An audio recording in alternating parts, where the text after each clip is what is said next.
परम पिता परमात्मा पूर्ण ब्रह्म सारी सृष्टि के रचनहार कबीर परमेश्वर जी की असीम रजा से आप सभी पुण्यात्माएं परमात्मा की अमर कथा सुनने के लिए उपस्थित हुए। पुण्यात्माओं, सौभाग्य आपका, आपको ऐसे समय में मनुष्य जीवन प्राप्त है जो समय बहुत ही मुश्किल से सुलभ होता है। आप जी अभी अध्यात्म मार्ग से परिचित नहीं हैं। आपके शुभ संस्कार आपको यहाँ लाए हैं। अब धीरे धीरे आप इस ज्ञान से परिचित होते जाओगे। आप उस गए हुए समय को बहुत पछताओगे। सारा जीवन हमारे पूर्वज दादे परदादे इस रोजी रोटी के लिए ही पचकर मर गए। अंत में सभी कुल के कुल नाश हो गए और आज वो ना जाने किस प्राणी के शरीर में आज वो कष्ट उठा रहे होंगे। और यही स्पीड हमने पकड़ रखी थी, यही क्रियाएं हम कर रहे थे जब तक हमें ये ज्ञान नहीं हुआ था कि मनुष्य जीवन का एक वेरी इंपॉर्टेंट वर्क और है। और जो वेरी इंपॉर्टेंट काम था, घना जरूरी कार्य था मनुष्य जीवन का, उसको तो हम एक एक्स्ट्रा सा काम मान रखा था। 6 महीने में कभी चले गए अपने इष्ट धाम में, कोई त्योहार आया उस दिन कोई प्रसाद बना लिया और खा लिया, कभी थोड़ी बहुत कोई आरती मंत्र जैसे भी प्राप्त थे कर लिए। ये न तो कोई भक्ति थी, क्योंकि शास्त्र विरुद्ध होने से वो भक्ति भी नहीं थी, और न ही हमारी विशेष रुचि थी। आत्मा परमात्मा के बिना तड़पती रहती है, इसलिए वो कभी अंगड़ाई लेती थी तो काल ने ये 36 जाल बना रखे हैं।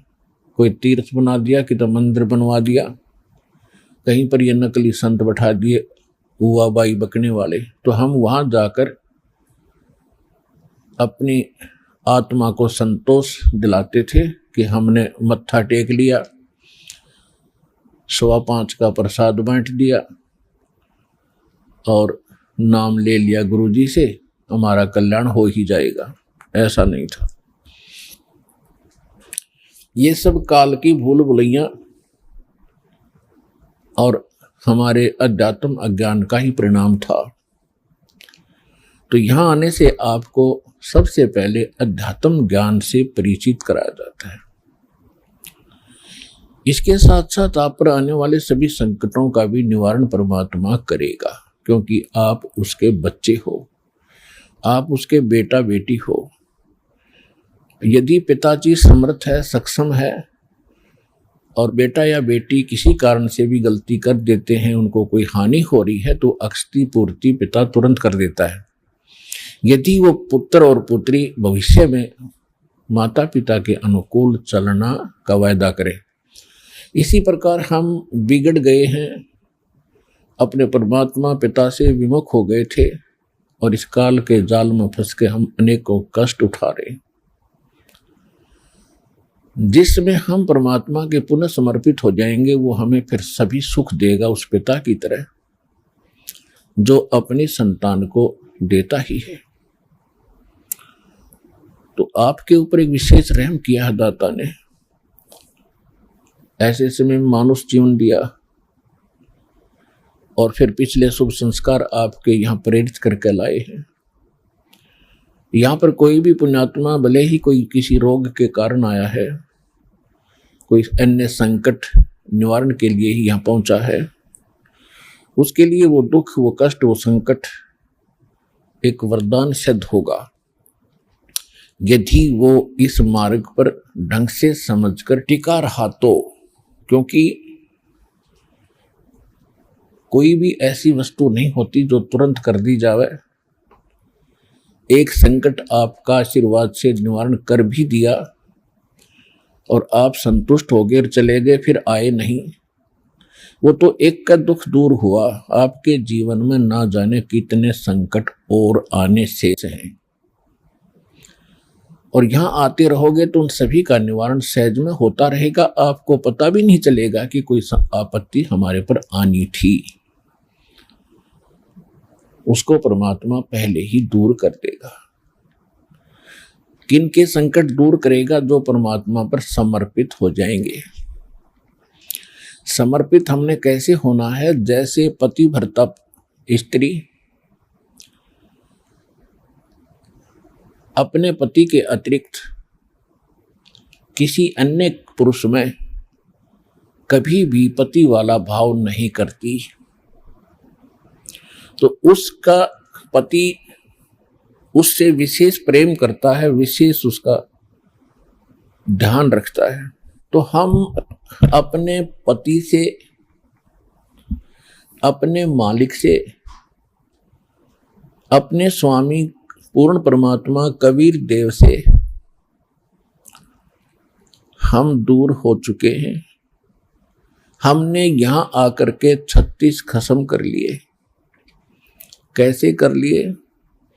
कभी हम शिव की पूजा करते हैं, उसको मालिक मान बैठते हैं। कभी हम गणेश को मालिक मान बैठते हैं। कभी हम विष्णु जी को, कभी हम अन्य देवी देवताओं या गांव के किसी भैरव भूत बेतालों को। और ये ऐसे सक्षम नहीं हैं जो हमें कुछ सुख दे सके। ये ना हमें दुख दे सकते, ना ये हमें सुख दे सकते, क्योंकि ये केवल हमें किया कर्म ही देते हैं। और पूर्ण परमात्मा सत्य पुरुष कबीर देव, कबीर साहिब, ये हमारे सभी संकटों का निवारण करते हैं। ये सक्षम है। हमारे जीवन में आने वाले यानी प्रारब्ध में, किस्मत में किसी भी प्रकार का कोई संकट है, उसका ये निवारण सहज में कर देते हैं। ये कब करते हैं? जब हमारी आस्था 100% कबीर परमेश्वर में हो जाएगी और अन्य किसी भी देव से हम कोई भी वस्तु की डिमांड स्वप्न में भी नहीं करेंगे। किसी भी प्रकार का कोई संकट है तो अपने परमात्मा कबीर जी से ही हम अर्जी लगाएंगे हृदय से। कुछ समय के बाद आपका स्वभाव बन जाएगा इस ज्ञान और समाधान और इस भक्ति के कारण कि आप पर कुछ भी आपत्ति आवेगी, आप केवल हे बंदी छोड़, हे परमपिता परमात्मा कबीर साहिब, आपके मुख से यही निकलेगा। तो उस समय परमात्मा आपके साथ हो लिया। फिर उस आत्मा के जीवन सफर में कोई भी संकट,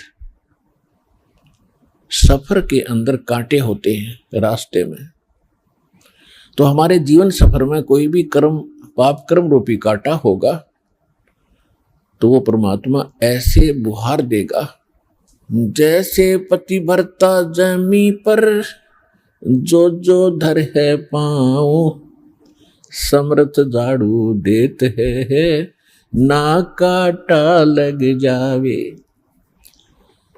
उस समर्थ को भूल कर हम परमात्मा से दूर होकर संसारिक लोगों से, संसारिक इन अधिकारियों से और इस 3 लोक के भगवान देवों से, हम इनसे अपना संकट निवारण की इच्छा करते रहे। ये हमारी अध्यात्म ज्ञान की जो है कमी थी, त्रुटि थी। और जब हम परमात्मा से ही सब कुछ डिमांड करेंगे, इनके ऊपर समर्पित हो जाएंगे, तो परमात्मा कहते हैं जिस समय आप गर्भ के अंदर थे उस समय आपके साथ कौन था? ना माँ थी, ना पिता था, ना कोई अन्य सगा संबंधी था। अकेले आप और परमात्मा, बीच में कोई नहीं था। उस समय आप सीधी पुकार कर रहे थे, हे परमात्मा मुझे इस नरक से निकाल दे। माँ के गर्भ में बहुत पीड़ा होती है, उस पीड़ा को हम बाहर आने से भूल जाते हैं, क्योंकि त्रिगुण में माया, इन तीनों गुणों के प्रभाव से हम बहुत ज्यादा प्रभावित होकर के अचेत हो जाते हैं। वो पिछली सब शुद्ध बुद्ध समाप्त हो जाती है। और परमात्मा आप कितना साक्षी है कि अंदर माँ के पेट में आपको उसने पाला।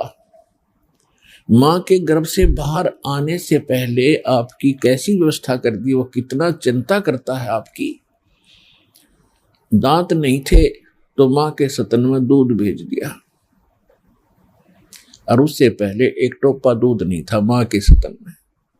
जो परमात्मा इतना भविष्य की आपकी चिंता करता है, और बाहर आकर के आप स्वयं इतने इंटेलिजेंट बन गए, चतुर बन जाते हो, धनी बनने के लिए, अपनी सुरक्षा करने के लिए, अपने को सुखी बनाने के लिए लोगों को लूटते हो, रिश्वत लेते हो, चोरी करते हो, डाके मारते हो।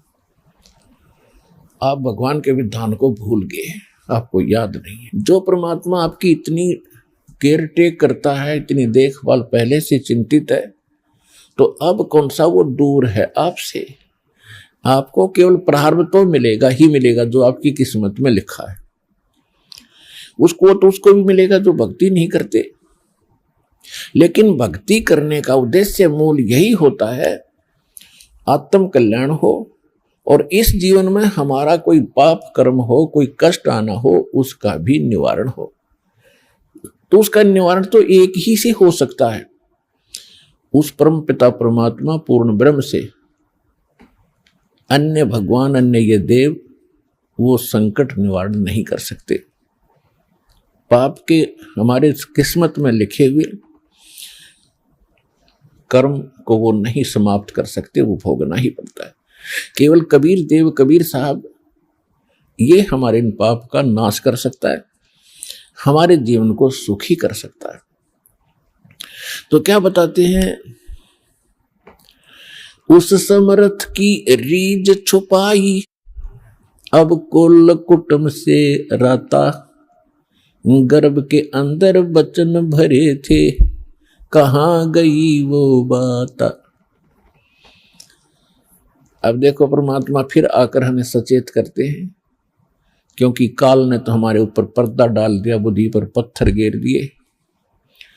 माँ के गर्भ से बाहर आते ही हम सब कुछ भूल गए, नए सिरे से पढ़ाई जाती है। ये तेरा चाचा, ये तेरी चाची, ये तेरी माँ, ये तेरे पिता, मामा, ये बुआ, और कै ख ग ग ड, ये नए सिरे से पढ़ाई जाते हैं। हम इतने जो है अचेत हो जाते हैं, और परमात्मा फिर आकर हमें फिर नए सिरे से याद दिलाते हैं कि उस समर्थ की रीझ छुपाई। उस समर्थ ने आपके ऊपर प्रसन्न होकर के आपकी प्रार्थना सुनी। रीझ माने खुश होकर के आप पर जो रहम किया, वो रीझ आपके ऊपर प्रसन्न हुए। उस समर्थ की रीझ छुपाई, वो भूल गया तो उस मालिक के उस रहम को। अब कुल कुटुंब तय राता, अब भूल गया ये तेरा बेटा या कोठी या कार, ये मेरा, ऐसे वैसे सारा दिन इसी भूल भुलैया में जीवन नाश कर रहा है। और गर्भ के अंदर बचन भरे थे, कहाँ गई वो बात। अब परमात्मा याद दिलाते हैं, अब कहाँ गई वो तेरी बात। जब यूं क्या था माँ के पेट में कि हे परमात्मा एक बार मुझे बाहर निकाल दे, कभी भी गलती नहीं करूंगा, आपकी याद गणी रखूंगा और आप पर पूरा विश्वास करूंगा। निर्वाह के लिए कार्य करते समय भी आपकी याद कभी नहीं भूलूंगा। और अब हम क्या करते हैं, केवल संसारिक इन कार्यों में सारा जीवन लगाते हैं। भगवान की याद तो कभी कोई चर्चा करता तभी आती है, ना तो स्वप्न में भी ना आती है हमारे को। तो उसके लिए क्या बताते हैं कि वो परमात्मा जब आपको माँ के गर्भ में भी सुरक्षित रखता है, आपके बाहर आने से पहले आपके आहार के लिए माँ के स्तन में दूध भेजता है, तो आगे आने वाले जीवन में जो तूने जैसा किया है उसमें क्या वो कमी करेगा? तो इस आधार से भी हमने उन बुराइयों से हट जाना चाहिए जो हम स्वयं धनी बनना चाहते हैं। चोर मिलावट करके, झूठ बोल के, चोरी करके हम इस तरह जो धनी बनना चाहते हैं, रिश्वत लेकर, तो ये हमारी भूल है। ये पैसा ऐसे एकत्रित किया हुआ आपके पास नहीं रहे। परमात्मा आप पर रहम करेगा और उसकी भक्ति सत्य करोगे तो जो प्रारब्ध है वो तो आपका मिलेगा, लेकिन उस प्रारब्ध के अंदर जो कांटे हैं कर्म के वो नहीं दुख देंगे, और फिर प्रारब्ध से अधिक भी देगा, क्योंकि परमात्मा के पास वो समर्थ है, उनके पास एक वीटो पावर है, वो केवल कबीर साहब के पास है।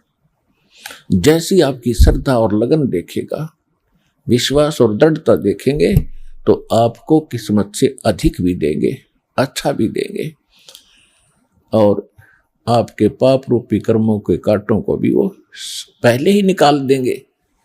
आप तक तो आने भी नहीं देंगे वो, जब आप पर समर्पित हो जाओगे उनके ऊपर। कैसे समर्पित होंगे और फिर वो कैसे करेगा? जो पति भरता पति से राती, आन पुरुष नहीं भावे, बस पी हर में सुरत प्रीतम में, ऐसे जान लगावे। कि जैसे पतिव्रता अपने पति से ही लीन रहती है, आन पुरुष अन्य पुरुष नहीं भावे, उसके मन में स्वप्न में भी नहीं आता अन्य पुरुष के प्रति कोई भी कुविचार। और यदि वो लड़की अपने माँ के चली जाती है तो भी अपने पति की सुध वो मुख से नहीं बोलती, लेकिन अंदर से वो नहीं भूल पाती। ऐसे ही आप उस परम पिता पर आश्रित हो जाओगे। कहीं पर भी आप काम कर रहे होगे, किसी भी फील्ड में, चाहे दुकान, मजदूरी, किसानी या नौकरी, तो आप उसी लड़की की तरह उस पर अपने पति यानी कबीर भगवान को, परमात्मा को, उस मंत्रों को, उसके रहम को आप कभी भूल नहीं पाओगे। तो उस समय आपका नाता उस परम पिता से जुड़ चुका है। यदि आप पल पल पर भूल जाते हो, याद नहीं रहती है भगवान की मेहर, तो अभी आपकी समर्पण भाव में कोई कमी है, जिस कारण से भगवान ने आपको दृढ़ता से नहीं पकड़ा है। तो जब आपको परमात्मा दृढ़ता से कैच कर लेगा, आपकी सच्चा समर्पित भाव देख लेंगे, वो तो अंतर्यामी है। तो उस समय कहा है कि जैसे पतिव्रता जमीन पर और जो जो धर है पांव, जितने कदम रखती है, समर्थ झाड़ू देत है, ना काटा लग जाए। इतना दयालु है ये कबीर भगवान। आपके जीवन रूपी सफर में आपके कदम रखने से पहले आपके पाप रूपी कांटों को बुहार देगा, झाड़ू दे देगा आपके रास्ते में, कि कहीं मेरी प्यारी आत्मा को कांटा ना लग जाए। अब दास देख रहा है, जिसने आज 20-20 वर्ष हो गए नाम लिए, ने 10-10 वर्ष हो गए, 15-15 वर्ष हो गए, 5-5 वर्ष हो गए, 6-6 वर्ष हो गए, अब वो कितना सुखी जीवन जी रहे हैं। और उनके घरों के पास में, दूसरे रिश्तेदारों में, अपने घरों में दूसरे चाचे ताऊओं में के कर टूट रहे हैं, और कितने कितने दुखों का वो सामना कर रहे हैं। तो वो इन पर भी आने थे, आज उनको पता भी नहीं कि हमारे ऊपर कोई कष्ट आना था, क्यों आया ही नहीं। तो पुण्यात्माओं, आज उन भक्तों से पूछकर देखना आप, क्योंकि आपको यहाँ इकट्ठा इसलिए किया जाता है, आपसे पहले लगे हुए बच्चे, भाई बहन आपके भी यहाँ आते हैं, और वो आपको अपना अनुभव सुनाते हैं कि हम ऐसे दुखी थे, और जिस दिन से दीक्षा ली है, मालिक की शरण ग्रहण की है, हम पर कोई संकट नहीं आया। आपको दृढ़ता मिलती है, आपको विश्वास होता है और वो सत्य होती है। जब एक आम आदमी जिसको आप जानते नहीं, वो आपको जानता नहीं, बता रहा, तो सच्चाई होती है। तो इसलिए फिर आप और डगमग होने से बच जाते हो। इसलिए आप जी को यहां बुलाया जाता है। और पुण्यात्माओं, इस अमर कथा में अरुचि ना करना है। असंख्यों युगों के बाद तुम्हारा बिल्ली के बागों छीका टूटा है, ये इसको छक छक कर खा लो और कल्याण करा लो। अब जो प्रसंग चल रहा है कि इस सतनाम के बारे में प्रसंग है, और प्रसंग है कि सदग्रंथ कौन से हैं, सदग्रंथों में को आधार माने तो वो कौन से ग्रंथ है। जैसे श्रीमद् भगवद गीता अध्याय नंबर 16 के श्लोक 23-24 में स्पष्ट कर दिया है कि शास्त्र विधि को त्याग कर जो मनमाना आचरण करते हैं उनकी न तो गति होती है, यानी मोक्ष नहीं होता, और न कोई सुख होता है, और न उनकी कोई सिद्धि साधना प्रफुल्लित होती है, कोई सिद्धि प्राप्त होती है। क्योंकि सिद्धि से ही तो हम सतलोक जाएंगे। सिद्धि माने एक ताकत आएगी हमारे अंदर भक्ति से। तो हम पहले इस ताकत को यहीं बर्बाद करते रहे, किसी को आशीर्वाद दे देते, किसी को बद्दुआ दे देते, यहीं पैंचर कर लेते थे। अब पैंचर नहीं होने देंगे हम इसमें, और उससे कुछ होना ही नहीं। जो शास्त्र भी देता है कि मनमानी बकवाद कर रहे हैं, तो उनमें जो सिद्धि आएगी वो दूसरे टाइप की आएगी, ये ऐसी नहीं आएगी जो हमारे अंदर सिद्धि आएगी। परमात्मा गरीबदास जी ने अपनी वाणी में लिखा कि शब्द महल में सिद्धि 24 हंस बिछोड़े विश्व बीसा। यानी हमारा जो मंत्र है इसमें 24 सिद्धियां आ जाएंगी, लेकिन इन सिद्धियों को तुम प्रयोग ना करना, ना तो बात बिगड़ जाएगी। वो कौन कौन सी सिद्धियां हैं वो दिखाते हैं आपको गरीबदास जी की वाणी में। शब्द महल में सिद्ध 24 हंस बिछोड़े विश्व बीसा, के जो मंत्र हमने आपको दिया है, ये सतनाम और प्रथम मंत्र, इसमें 24 सिद्धियां आपको प्राप्त हो जाएंगी। और जितने आज तक अन्य जितने भी सिद्ध हुए हैं, जैसे इनमें अष्ट सिद्धि ही इनके पास है, 8 सिद्धि होती है इनके पास, और इन 8 सिद्धियों में से किसी को 1 प्राप्त होगी, किसी को 2 प्राप्त होगी। इसी में हल्दी की गांठ पाकर पंसारी बन गई है, और हमने ये महापुरुष मान लिए। सिद्धि क्या चीज है? सिद्धि इतना काम है, जैसे चींटी होती है, चींटी कीड़ी, वर्षा के दिनों में आप देखते हो कुछ तो चींटी होती है पंखों वाली। तो पंखों वाली जो चींटी होती है वो अन्य चींटियों से सुपीरियर मानी जाती है उनकी दृष्टि में, कि ये आकाश में उड़ जाती हैं, ओहो ये तो पता नहीं के बन गई। और जब वर्षा का महीना आता है, सावन के महीने में ये बाहर निकलते हैं, गर्मी अंदर गर्मी हो जाती है, तो बाहर निकलते ये फिर कहाँ, या तो दीपक पर जल कर मरती है वो उड़ कर जाने वाली, या फिर तब उस बल्लभ के चारों तरफ चक्कर काट काट के वो पंख टूट जाती है, फिर अंत में वो चींटी की चींटी रह जाती है, वो कीड़ा का कीड़ा रह गया, वो पंख सारी जड़गी। तो इसी प्रकार ये सिद्धि जिनके पास प्राप्त है, सतनाम वास्तविक मंत्र था नहीं, और अन्य साधनाओं से ने जो सिद्धियां प्राप्त की, तो उन्होंने यही उनको झाड़ दिया, उनकी पांख सी टूट जाती है। उसके बाद फिर वो जीव के जीव और फिर 83 लाख योनियों में धक्के खाते। अब गरीबदास जी क्या बताते हैं? शब्द महल में सिद्धि 24 हंस बिछोड़े विश्व बीसा। एक सिद्धि सुरदेव मिलावे, एक सिद्धि मनोवृत्ति बतावे, एक सिद्धि हो पवन स्वरूपी, एक सिद्धि होवे अनुरूपी, एक सिद्धि निस्वासर जागे, एक सिद्धि सेवक हो आगे, एक सिद्धि सुरगापुर धावे, एक सिद्धि जो सब घट छावे, एक सिद्धि सब सागर पीवे, एक सिद्धि जो वो युग जीवे, एक सिद्धि जो उड़े आकाशा, एक सिद्धि परलोक कह बासा, एक सिद्धि तन कष्ट तन जारा, एक सिद्धि जो हंस नियारा, एक सिद्धि जल डूब न जाई, एक सिद्धि जल पैर न लाई, एक सिद्धि बहु चोले धार, एक सिद्धि नीतत विचार, एक सिद्धि पांचों तत नीरम, एक सिद्धि जो बजर शरीरम, एक सिद्धि पीवे ना खाई, एक सिद्धि जो गुप्त छिपाई, एक सिद्धि ब्रह्मांड चलावे, एक सिद्धि सब नाद मिलावे, एता खेल खिलारी खेल, सो हम हंसा प्रगट भेल, 24 को ना दिल चावे, सो हंसा शब्द अतीत कहावे, परासिद्धि पूर्ण पटरानी, सतलोक की कहूं निशानी, सतलोक सुख सागर पाया, सतगुरु भेद कबीर लखाया, परमहंस देखो परवाना, जन कहते दास गरीब दीवाना। अब क्या बताया इसमें कि शब्द महल में सिद्धि 24 और हंस बिछोड़े विश्व बीसा, यह सिद्धि अनजान व्यक्ति का हाथ लागी तो इस जीव को भगवान से दूर करेगी।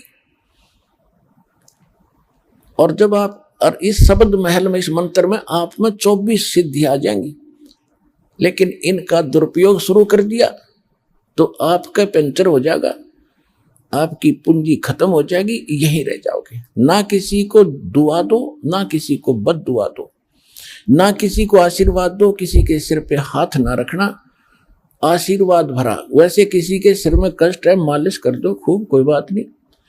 और एक अपने गुरुदेव और भगवान के अतिरिक्त किसी के चरण नहीं छूना।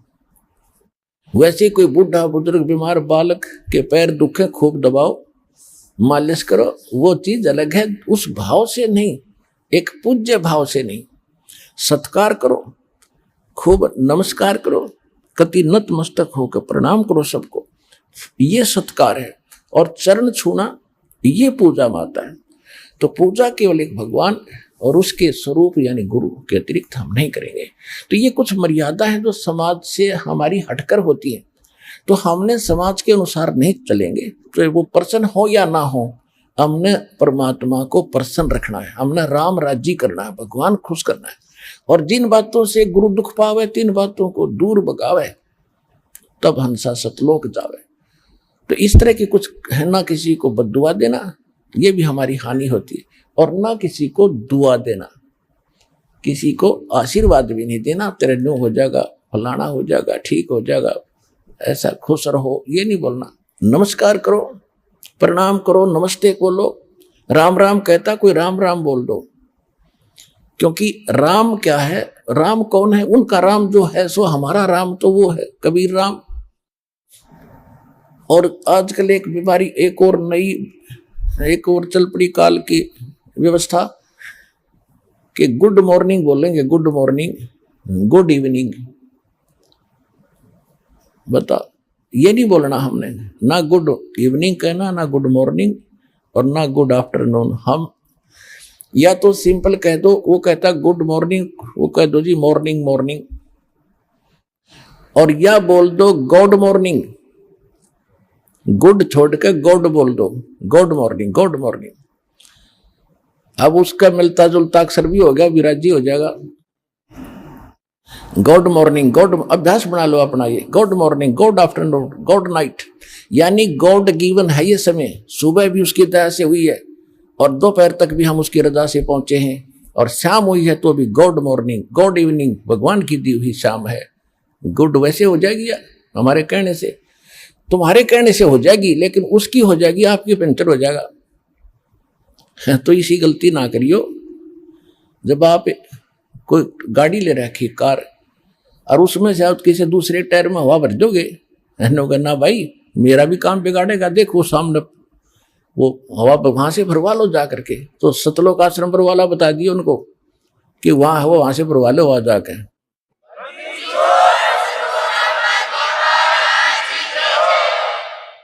तो इसमें क्या बताया है कि शब्द महल में सिद्ध 24 और हंस बिछोड़े विश्व बीसा। हमारे इस मंत्र में 24 सिद्धि आ जाएंगी।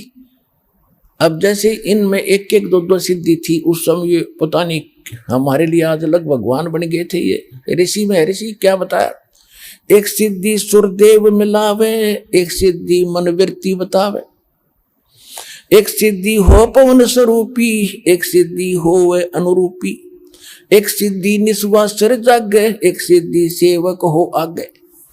अब देखो, एक सिद्धि निस्वा सिर जागे, दिन रात जागे, यह सिद्धि होगी, दिन रात उसको नींद नहीं आती, बैठा रहता है। आदरणीय गीसा दास साहिब जी, गांव खेखड़ा, जिला बागपत हो गया, पहले मेरठ था।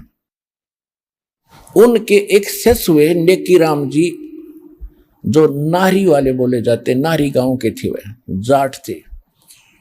तो उन्होंने आदरणीय गीसा दास साहिब जी से दीक्षा ली थी, और गीसा दास साहिब जी के पास वो मंत्र था, लेकिन उनको उन्होंने प्रथम मंत्र दिया था, वो जो प्रथम मंत्र हम आपको देते। तो नेकी राम जी ने क्योंकि ये पिछले स्वभाव होता जीव का, पिछली प्रेरणा थी, कोई तपस्वी था, मनुष्य जीवन प्राप्त हो गया, उसकी वही आदत बनी रही, तो उसने वो नाम नोम छोड़ के और अपनी हठ योग से साधना शुरू कर दी, जिससे उसमें उस प्रथम मंत्र का कुछ ज्यादा जाप करने से उसमें एक सिद्धि आ गई। कौन सी सिद्धि आ गई? दिन रात वो सोए नहीं। एक गांव है यहाँ, गांव जिला सोनीपत, गोहाना से और सोनीपत रोड पर खेड़ी दमकन गांव है, वहाँ मेरे मामा जी का गांव है। तो दास वहाँ जाता था, और हमारी जो माता जी और मेरे मामा जी, नाना जी, वो सारे उस नेकी राम के पुजारी हैं। तो उनकी स्थापना का दास को पता हुआ। अब याद आई वो बातें जब शुरू में सुना करते हम, और विशेषकर जब ये भगवान की चर्चा चलन लगी वहां जाकर, तो वो कहने लगे कि हमारे यहाँ बड़े महापुरुष हुए नेकी राम जी। उनकी कथा बताई कि उनका हमने यहाँ बहुत बड़ा डेरा बना रखा है उन्होंने, गांव वाले ने, कि ये महात्मा यहाँ आकर बैठे थे। हमारे गांव से बाहर एक जंगल था छोटा सा, बनी में, और कई दिन बैठे रहे। तो लोग गांव से इनका भोजन ले जाने लगे, श्रद्धालु पहुंच जाते हैं। तो एक ने बताया कि हमने इस महापुरुष को सोता नहीं देखे कभी, सारे दिन रात जागता रहता, बैठा रहता है या घूमता रहता है। तो कईयों ने छुप छुप कर देखा, 10 दिन हो गए, 15 दिन हो गए, महीना हो गया, कि भी सोता ही नहीं कभी भी।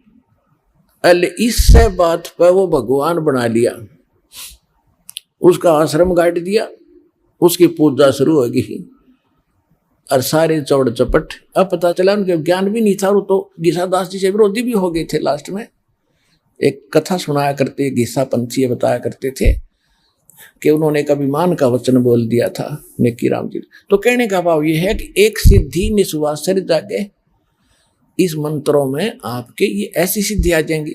तो उस समय वो संत पा किया। अब जितने भी नेकी राम जी के जो अनुयायी हैं, ये सारे ये डले ढोआ हठ योग करते हैं। और मंत्र गीसा दास जी की वाणी में एक पूरा शब्द है, 8-7 पंक्तियों का। उनमें से 2 पंक्ति हैं, ओम सोहम जप ले भाई, राम नाम की यही कमाई। और वो पूरा एक शब्द है जैसे मंगलाचरण की तरह, उसको मंत्र बोलते हैं, उसमें ये लिखा हुआ है। और इस पूरी वार्तिशी को गाकर इसी को अपना नाम समझे, ये मंत्र है हमारा। और वो कह रहे ये मंत्र जपना है। और ये गरीबदास जी कहते हैं, राम नाम जप कर थर होई, ओम सोहम मंत्र दोई। ओम सोहम जाप जपिए, योग युगतिया धूनी तपिए। तो ये गरीबदास जी ने भी कहा कि नामा छिपा ओम तारी, पीछे सोहम भेद विचारी, सार शब्द पाया जद लोई, आवागमन भवर ना होई। नामदेव जी पहले केवल एक ओम नाम का जाप करते थे। परमात्मा अपने विधानुसार उनसे मिले, अच्छी आत्माओं को मिलते हैं। उनको फिर दूसरे मंत्र का भेद बताया। जब उसने दोनों नाम सिमरण किए तो कहते फिर सार नाम दिया। तीसरी स्थिति में नामदेव जी को जब उनका कल्याण हुआ, नामा छिपा, वो छिपी जाति में थे नामदेव जी और महाराष्ट्र के अंदर रहने वाले थे। नामा छिपा ओम तारी, पीछे सोहम भेद विचारी, और सार शब्द पाया जद लोई, आवागमन बहुड़ ना होई। ऐसे ही धर्मदास जी को परमात्मा ने मंत्र दिए थे, लेकिन उनको प्रतिज्ञा दिला दी थी कि आगे बताना नहीं है। 1997 में दास को मिले परमेश्वर और संकेत कर दिया था कि बेसे खोल दे, मैं आप देख लूंगा। किसी के पास ज्ञान नहीं है और दास को ऐसा प्रोजेक्टर, ये 2003 से हमने फिर ये प्रोजेक्टर शुरू किया, आपके रूबरू करना शुरू किया, सबके इतिहास सामने रख दिए। किसी के पास ये नाम नहीं, किसी के पास यथार्थ ज्ञान नहीं, तो अपने आप ये सारे फेल हो गए। आज जितने भी संत महंत हैं कोई नहीं तो सकता, और सरेआम मीडिया के अंदर इंटरनेशनल चैनल पर दास कम से कम 10-15 वर्ष से उनको ललकार रहा हूं कि आओ और चर्चा करो, कोई सामने नहीं आता क्योंकि उनके पास ज्ञान नहीं है, उनको पता चल चुका है।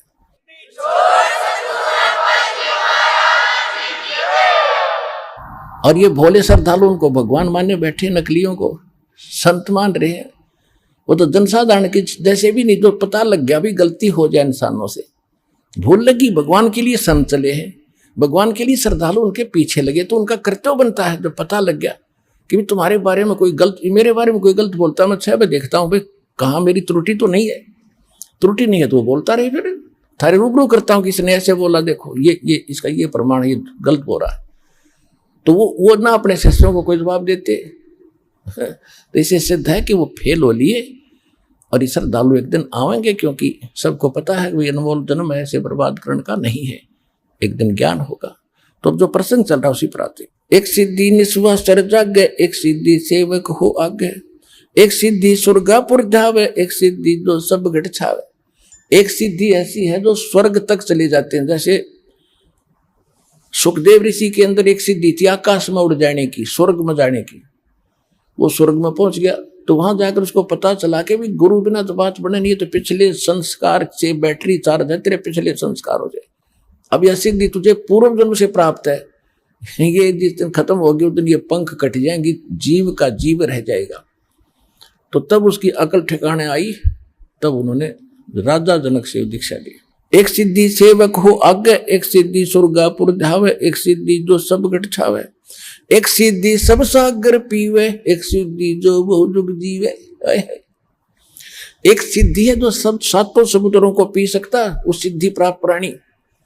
जैसे अगस्त ऋषि ने 7 समुद्रों को एक ही घूंट में पी लिया था। अब क्या हो गया, उसके कारण कितना प्रसिद्ध हो गया। सभी देवताओं ने, ऋषियों ने हाथ जोड़े, प्रार्थना की, महाराज यह तो बात बिगड़ जाएगी, यहाँ का वातावरण नष्ट हो जाएगा, सब पाप लग जाएगा। तब प्रार्थना करने से वापस छोड़ दी, फिर समुद्र भर गए, तो क्या हो गया, मुक्त। और परमात्मा ने सारे समेटेगा, जब इकट्ठी कर दिया सेकंड में। तो वो उस मालिक के पास पराशक्ति है, पराशक्ति पूर्ण पटरानी, इन सिद्धियों की जननी है वो तो और ताकतवर है, उस मालिक के पास है। और सतलोक की कहूं निशानी, गरीबदास जी कह रहे। तो इसमें काफी वर्णन है, इसमें समय ज्यादा लग जाएगा, अब इतना ही पर्याप्त है जो संकेत समझाना था दास ने आपको। कहते इन 24 को ना मन चावे, इन दाखे भी नहीं। देखो पुण्यात्माओं, जैसे बहुत से भगत देखे, उनकी प्रार्थनाएं भी आती हैं, और वैसे भी मिलते समय भी कहते हैं जी मैंने गलती कर दी। अपने अभी बता रही थी एक बहन कि मैंने अपने भाई के नाम ले रखा था, उसने, मैंने उसको कह दिया कि तू ठीक हो जा, तेरी बीमारी मेरा लग जा। वह ठीक होगी, मेरा लगी। हम फिर ये पंगा क्यों मोल लो तुम।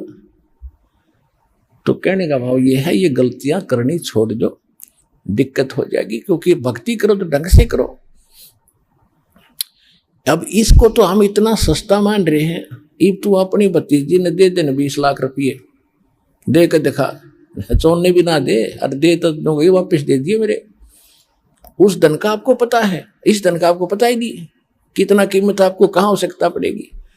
तो इसलिए ये सारा कुछ ज्ञान देकर आपको सतर्क किया जा रहा है कि कहाँ आप फाउल होते हैं, कहाँ आप मार खाते हैं, और कौन सा धन कितना कीमती आपका है, और इसको आपने कैसे सुरक्षित रखना है ताकि मोक्ष आपको प्राप्त हो सके। आज का जो प्रसंग चल रहा था वहां तो स्टार्ट भी नहीं हो पाया था। आज का सत्संग प्रारंभ यहां से हुआ था कि परमात्मा पाने के लिए हमने अपने सदग्रंथों को ही आधार बनाना है। और सदग्रंथ कौन से हैं? श्रीमद् भगवत गीता और पवित्र चारों वेद, और जो ज्ञान परमात्मा स्वयं आकर अपने मुख कमल से बोलता है। श्रीमद् भगवत गीता अध्याय नंबर 4 के श्लोक नंबर 32 में कहा है कि इन यज्ञ धार्मिक अनुष्ठानों की विस्तार के साथ जो जानकारी, यज्ञों की, यज्ञ माने धार्मिक अनुष्ठानों की विस्तार के साथ जानकारी सच्चिदानंद घन ब्रह्म के मुख कमल से बोली हुई वाणी में, सच्चिदानंद घन ब्रह्म की वाणी में कही गई है विस्तार के साथ। और उसको जानने के बाद सभी कर्मों से मुक्त हो जाएगा। उसको तत्व ज्ञान कहते हैं, जो भगवान स्वयं आकर बताते। चौथे अध्याय के 34वें श्लोक में कहा कि उस तत्व ज्ञान को जो सच्चिदानंद घन पूर्ण परमात्मा स्वयं आकर बताता है, उसको तू किसी तत्वदर्शी संत के पास जाकर समझ। उनको दंडवत प्रणाम करने से, केवल वही संत एक दंडवत प्रणाम का अधिकारी बताया है गीता में कि जो तत्वदर्शी है। अन्यथा अपने विषय में गीता ज्ञानदाता 18वें अध्याय के 65वें श्लोक में कहता, मुझे नमस्कार कर, मेरा भगत बन, मेरी भक्ति करेगा तो मुझे ही प्राप्त होगा। और तत्वदर्शी संत के लिए कहा कि उसको दंडवत प्रणाम करने से और कपट छोड़कर सरलता पूर्वक प्रसन्न करने से वह तत्वदर्शी संत तुझे उस परमात्म तत्व का यानी तत्व ज्ञान का ज्ञान कराएंगे। तो वो तत्व ज्ञान जिससे मोक्ष होगा वो कंप्लीट कोर्स है। और श्रीमद् भगवत गीता और पवित्र वेद, पवित्र कुरान, पवित्र पुराण, ये पवित्र बाइबल, ये इनकम्प्लीट नॉलेज है। Complete knowledge, God given spiritual knowledge, तत्व ज्ञान, वो उससे मोक्ष होगा। वो असली शास्त्र है और उसमें से वेद भी मेल खाते हैं, गीता भी मेल खाती है। और उनमें जो ज्ञान नहीं है वो ज्ञान भी उसके अंदर है, तत्व ज्ञान के। तो उससे मोक्ष होगा। आज का सत्संग ये था और वो ज्ञान भगवान ही देता है। दूसरा प्रसंग ये चला था कि किसने देखा भगवान? तो जिन्होंने भगवान देखा उनका आपके सामने इतिहास बताया, पवित्र कथा बताई उनकी कि इन महापुरुषों ने भगवान देखा। और ये जो ज्ञान दास आपको दे रहा है ये गॉड गिवन है। ये किसी डूम भाट के गीत नहीं है कि किसी ने रोजी रोटी के लिए अपना दंत कथा बना के बकवाद कर रखी हो। 1400 एकड़ का जमीन का मालिक था, गरीबदास किसान था, गांव छुड़ानी का, कोई भाट भिखारी नहीं था कि किसी कारण से वैसे ही अपनी रोजी रोटी के लिए इन घटती होगी कहानी। ये गॉड गिवन स्पिरिचुअल नॉलेज है। तो मन को विश्वास दिलाने के लिए इन प्रमाणों की इसलिए आवश्यकता है ताकि आपको दृढ़ता आवे और भगवान के मार्ग पर आप दृढ़ रहो, आपका मोक्ष हो जाए। तो वो ज्ञान इस दास के पास प्राप्त है, इस विश्व में किसी के पास नहीं है। अपना कल्याण करो।